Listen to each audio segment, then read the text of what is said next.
दिन है मंगलवार, तारीख 24 जनवरी 2023। आप सुन रहे हैं वर्कर्स कनेक्ट रेडियो। आइए सुर्खियों से करें शुरुआत। राष्ट्रीय हरित प्राधिकरण ने कपड़ा निर्माता कंपनी सीड्स इंटीमेट अपैरल पर लगाया 10 करोड़ रुपए का जुर्माना। तमिलनाडु में एक और हादसा, गाड़ियां रंगने वाली कंपनी में विस्फोट, 5 मजदूर बुरी तरह से घायल। झारखंड में चरमराई स्वास्थ्य व्यवस्था, ठेका स्वास्थ्य कर्मचारियों के बाद अब आशा कर्मचारी भी हड़ताल पर। नाइजीरिया में वेतन भुगतान में देरी के कारण विमानन कर्मचारियों ने किया काम ठप।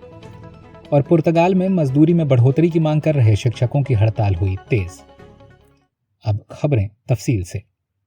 कपड़ा निर्माता कंपनी सीड्स इंटीमेट अपैरल के फैक्ट्री में हुए गैस रिसाव मामलों पर कड़ा रुख अपनाते हुए राष्ट्रीय हरित प्राधिकरण यानी नेशनल ग्रीन ट्राइब्यूनल ने कंपनी पर 10 करोड़ रुपए का जुर्माना लगाया है। ज्ञात हो कि आंध्र प्रदेश के अच्युतापुरम औद्योगिक क्षेत्र स्थित फैक्ट्री में पिछले साल 3 जून और 2 अगस्त को गैस रिसाव के 2 बड़े मामले दर्ज किए गए थे, जिसमें 539 मजदूर बुरी तरह प्रभावित हुए थे। प्राधिकरण ने कंपनी को 2 महीने के भीतर यह राशि जमा करने के आदेश दिए हैं। साथ ही आंध्र प्रदेश प्रदूषण नियंत्रण बोर्ड को निर्देश दिए हैं कि मजदूरों को 1 लाख रुपए का मुआवजा दिया जाए और यदि आज्ञा का पालन नहीं होता है तो कंपनी पर तालाबंदी जैसी कठोर कार्रवाई भी की जा सकती है। तमिलनाडु के श्रीपेरम्बदूर स्थित 2 पहिया वाहनों की रंगाई करने वाली कंपनी ऑर्बिट कोटिंग्स में स्प्रे मशीन फट जाने के कारण 5 मजदूर बुरी तरह से घायल हो गए हैं।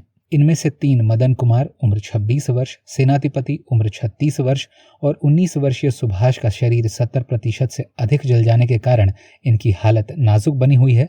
इनका इलाज government Kilpauk medical college and hospital में चल रहा है। 2 अन्य मजदूर बुद्धुराज और रंजीत का भी इलाज चल रहा है, जिनकी स्थिति खतरे से बाहर है।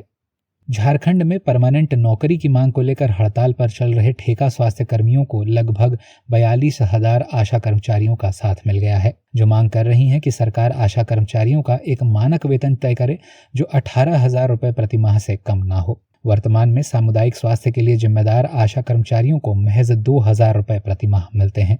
आशा कर्मचारियों ने सरकार को 6 सूत्रीय मांगों का एक ज्ञापन सौंपा है, जिसमें भविष्य निधि और बीमा योजना में शामिल किए जाने की भी मांगें शामिल हैं। चलते हैं अंतर्राष्ट्रीय खबरों की तरफ। पहली खबर नाइजीरिया से, जहां वेतन भुगतान में देरी से परेशान विमानन कर्मचारी कल से हड़ताल पर चले गए हैं। विमानन क्षेत्र की 2 बड़ी यूनियनों national union of air transport employees and air transport services senior staff association of Nigeria और air transport services senior staff association of Nigeria ने संयुक्त रूप से इस हड़ताल का आह्वान किया है। मजदूरों का कहना है कि नाइजीरियन एविएशन हैंडलिंग कंपनी यानी नाहको पहले भी वेतन भुगतान में देरी करती रही है, लेकिन बढ़ती महंगाई के कारण वेतन यूं भी गौण लग रहा था, जिस पर भुगतान में देरी से समस्या और बढ़ गई है।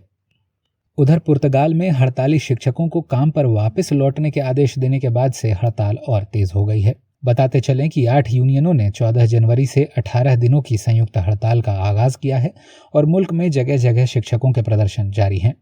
11 फरवरी को एक राष्ट्रव्यापी मोर्चे का भी ऐलान किया गया है। वर्तमान में पुर्तगाल में शिक्षकों को औसतन 1100 यूरो प्रति माह मिलते हैं, जो कि 14 पश्चिमी यूरोपीय देशों में शिक्षकों की औसत मजदूरी के आधे से भी कम है। इसे लेकर शिक्षकों में काफी लंबे समय से रोष रहा है, जिसके कारण इन हड़तालों में बड़ी संख्या में शिक्षक प्रतिभागी बने हुए हैं। इस अंक में बस इतना ही। जाने से पहले हमारे श्रोताओं के लिए एक जरूरी सूचना, वर्कर्स कनेक्ट रेडियो का प्रसारण 3 से 13 फरवरी तक स्थगित रहेगा। इस बीच हमारे सभी पुराने अंक YouTube पर मौजूद रहेंगे। शुक्रवार को मजदूर जगत की खबरों के साथ फिर होगी मुलाकात। तब तक के लिए दें इजाजत।